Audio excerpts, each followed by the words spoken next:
नमस्कार दोस्तों, मैं आशीष त्रिपाठी स्वागत करता हूं आपका कौटिल्य एकेडमी राजवाड़ा के यूट्यूब चैनल पर। यदि आपने अभी तक चैनल को सब्सक्राइब नहीं किया है तो जल्द से जल्द चैनल को सब्सक्राइब कर लीजिए। ज़िंदगी में जो अभी थकान हो रही है ना आपको, वो इसलिए क्योंकि आपके सपने अभी तक जुनून नहीं बने, और जिस दिन आपके सपने जुनून में तब्दील हो जाएंगे ना, उस दिन से थकान कभी नहीं होगी, और ये तय है। दोस्तों, यह कहने का कोई मतलब नहीं कि मैं समय के साथ चल रहा हूँ। सवाल यह है कि समय तुम्हें बदल रहा है या तुम समय को। इसी मॉर्निंग मोटिवेशन के साथ बढ़ते हैं आगे और शुरू करते हैं 17 और 18 मई के करंट अफेयर्स की प्रमुख सुर्खियां। गृह मंत्रालय द्वारा कल शाम को नोटिस जारी किया गया, जिसमें कोविड-19 के कारण लगाए देशव्यापी लॉकडाउन को 14 दिनों तक आगे बढ़ाने का ऐलान किया गया है। अर्थात अब लॉकडाउन को 31 मई 2020 तक के लिए बढ़ा दिया गया। इसमें कहा गया कि 31 मई तक चलने वाले लॉकडाउन 4 में कंटेनमेंट बफर रेड, ग्रीन और ऑरेंज जोन स्टेट गवर्नमेंट द्वारा निर्धारित किए जाएंगे, जबकि अंतर्राज्यीय यात्रा, सभी घरेलू और अंतर्राष्ट्रीय उड़ानें, मेट्रो ट्रेन पर लगी पाबंदी जारी रहेगी। स्कूल और कॉलेज सहित होटल, मॉल, जिम, रेस्टोरेंट 31 मई तक नहीं खोले जाएंगे। भारत सरकार, पश्चिम बंगाल सरकार और एशियन इंफ्रास्ट्रक्चर इन्वेस्टमेंट बैंक द्वारा 145 मिलियन अमेरिकी डॉलर की परियोजना के लिए एक समझौते पर हस्ताक्षर किए गए हैं। इसका उद्देश्य वेस्ट बंगाल में दामोदर घाटी क्षेत्र में सिंचाई सेवाओं और बाढ़ प्रबंधन में सुधार करना है। यह परियोजना कुल 413 मिलियन यूएस डॉलर की है, जो AIIB 145 million dollar, West Bengal government 123 million dollar और IBRD यानी international bank for reconstruction and development 145 million dollar के बीच में है। AIIB के अध्यक्ष जिन लुकन हैं। बांग्लादेश के प्रख्यात साहित्यकार और प्रोफेसर अनीसुज्जमान का निधन हो गया। वह एक स्वतंत्रता संग्राम सेनानी थे। उन्होंने पाकिस्तान के खिलाफ भाषा आंदोलन की भाग लिया था। उनको 2014 में भारत सरकार द्वारा पद्म भूषण पुरस्कार से भी सम्मानित किया जा चुका है। लेखक के रूप में 5 दशक लिखने वाले दिग्गज बंगाली लेखक देवेश राय का निधन हो गया। उन्हें उनके उपन्यास तीस्ता पेरर वृत्तांतों के लिए साहित्य अकेडमी अवार्ड से भी सम्मानित किया जा चुका है।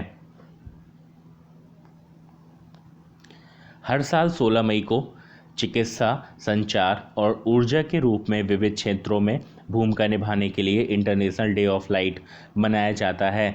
यह दिन 1960 में भौतिक विज्ञानी और इंजीनियर थियोडोर मैमम द्वारा लेज़र के पहले सफल संचालन की वर्षगांठ का भी एक प्रतीक चिन्ह है।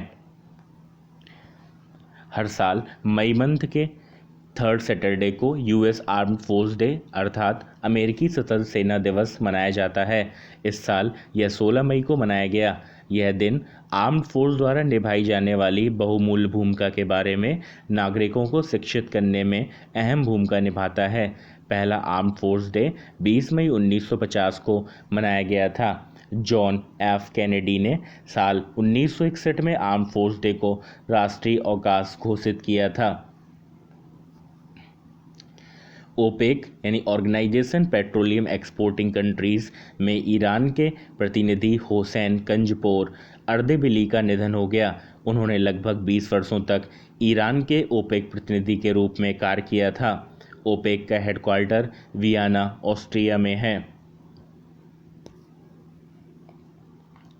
गुजरात सरकार द्वारा आत्मनिर्भर गुजरात सहाय योजना का शुभारंभ किया गया।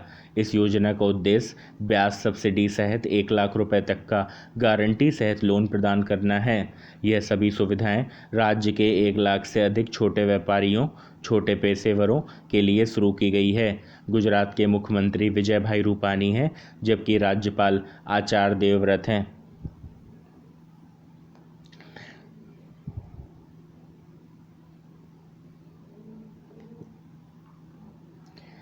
IIT गांधीनगर के रिसर्चर के द्वारा MIR ASD कोविड-19 डैशबोर्ड नामक एक इंटरैक्टिव कोविड-19 डैशबोर्ड विकसित किया गया है। इसका उद्देश्य इस संकट के समय जनता को महत्वपूर्ण जानकारी प्रदान करेगा। यह इंटरैक्टिव डैशबोर्ड कोरोना वायरस के अनुसार टेस्टिंग की योजना बनाने में, प्रशासन, अस्पताल और लोगों की सहायता करने में बहुत ज़्यादा सक्षम है। चीनी साहित्यकार फांग फांग द्वारा book Wuhan diary dispatches from a quarantine city लिखी गई है।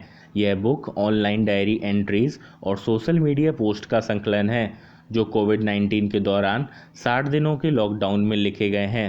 इस पुस्तक का प्रकाशन हार्पर नॉन फिक्शन द्वारा किया गया है। जम्मू और कश्मीर सरकार द्वारा एचडीएफसी बैंक के senior vice president Zubair Iqbal को जम्मू और कश्मीर बैंक का नया मैनेजिंग डायरेक्टर नियुक्त किया गया है। इसके अलावा इस बैंक के चेयरमैन और मैनेजिंग डायरेक्टर आर के छिब्बर अगले 3 वर्षों तक बैंक के अध्यक्ष के रूप में कार्य करते रहेंगे। यह अपॉइंटमेंट आरबीआई द्वारा चेयरमैन और मैनेजिंग डायरेक्टर के पोस्ट को अलग अलग करने के लिए जारी किए गए गाइडलाइन के तहत की गई है। हर साल 18 मई को दुनिया भर में इंटरनेशनल म्यूजियम डे मनाया जाता है। यह दिन समाज में सांस्कृतिक आदान प्रदान, संस्कृति और शांति के विकास के बारे में जागरूकता बढ़ाने के लिए मनाया जाता है। इसकी इस वर्ष theme museum for equality, diversity and inclusion है। प्रधानमंत्री बेंजामिन नेतन्याहू ने अपने पद पर रिकॉर्ड 5वीं बार जीत हासिल की है। नेतन्याहू ने 5वां कार्यकाल हासिल करते हुए इजरायली चुनाव जीता है। उन्होंने अपने प्रतिद्वंदी बेनी गेट्स के साथ पावर शेयरिंग डील की है, जिसके अंतर्गत नेतन्याहू आने वाले 18 महीने के प्रधानमंत्री के रूप में काम करेंगे।